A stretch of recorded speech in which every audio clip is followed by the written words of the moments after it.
রহমান মাননীয় সদস্য সংশোধনী দিয়েছেন, আপনারাও ইচ্ছা করলে সংশোধনী দিতে পারতেন। এখন আইন প্রণয়ন স্টেজে থার্ড রিডিং এর সময় এই সময় সংশোধনী ছাড়া, লিখিত সংশোধনী ছাড়া, উত্থাপন করা ছাড়া এখন এগুলো বিবেচনা করতে পারছি না বলে আমি দুঃখিত। আমাকে এখন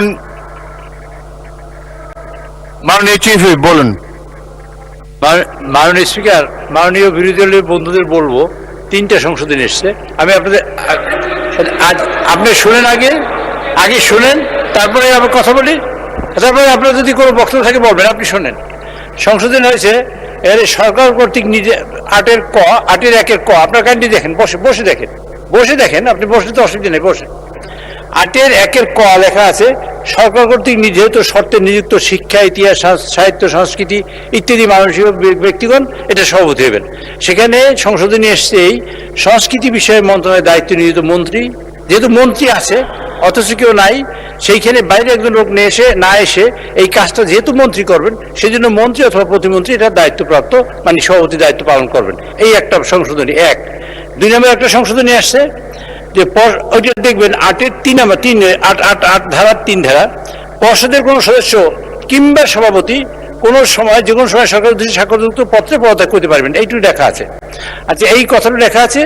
আর এখানে সংযুক্ত করা হয়েছে অথবা জনস্বার্থে যদি সরকার মনে করেন কেউ বাদ দিতে হবে, তা বাতিল করা হবে, তাকে বাতিল করা যাবে। দুইটা শুনে আমার কথা শুনেন। আর 3 নম্বর হলো যে এখানে বলা আছে, 2 ধারায় বলা আছে, এর দফা ক, স, ছ, জ, ঝ এবং ইয়। কতে আছে যে ওই যে সাংস্কৃতিক মন্ত্রণালয়ের যেসব বাইরের লোক এসে সভাপতিত্ব করবেন, সেইখানে যাতে না হয় সেই জন্য ক ধারাটা মন্ত্রণালয় যদি থাকে, তা মন্ত্রী এবং প্রতিমন্ত্রী যদি কেউ থাকেন তারাই দায়িত্বটা পালন করবেন। এইটা বাতিল করা হয়েছে, এইটুকু করা হয়েছে। এইটা পরিবর্তনটা এরকম করা হয়েছে, যেহেতু সকল মন্ত্রণালয় আপনি একটা কাজ করবে, সেখানে মন্ত্রী যদি দায়িত্বপ্রাপ্ত না থাকে। আচ্ছা, 1 মিনিট।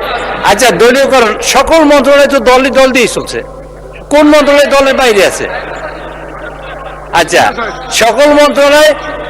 আচ্ছা, আপনার একটা মাননীয় স্পিকার, আপনার মাধ্যমে জানাতে চাই, সকল মন্ত্রণালয় একজন মন্ত্রী দিয়ে চলে, সকল মন্ত্রণালয়গুলা।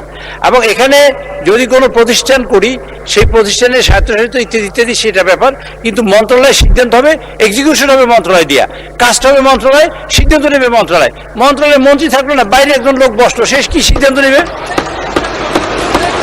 সেইখানে যাতে মন্ত্রী সিদ্ধান্ত নিতে পারে এবং এই জুলাই যোদ্ধাদের ব্যাপারে রিয়েলি সম্মান প্রদর্শন করার জন্য যেসব কাজ তাতে তো মন্ত্রী করতে পারে, করাবার জন্যই কিন্তু মাননীয় এই মানে কি বলে সংশোধনী আনা হয়েছে।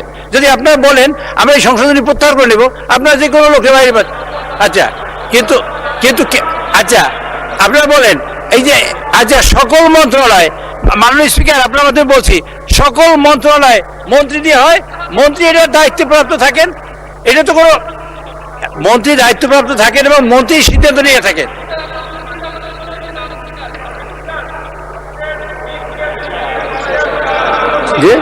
মাননীয় চিফ হুইপ। মাননীয় স্পিকার, এই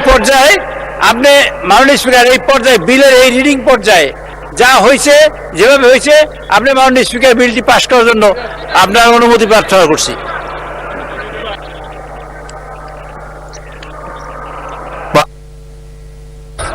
মাননীয় সদস্যবৃন্দ, বিতর্কের একটা স্টেজ আছে সবকিছুতে। এখন বিল পাস করার সময়, থার্ড রিডিং এসেছে, এখন আপত্তি করার সময় না। আপনারা লিখিত আপত্তি দিতে পারতেন, যেরকম আনিসুর রহমান মাননীয় সদস্য যেভাবে সংশোধনী দিয়েছে, আপনারাও সংশোধনী দিতে পারতেন।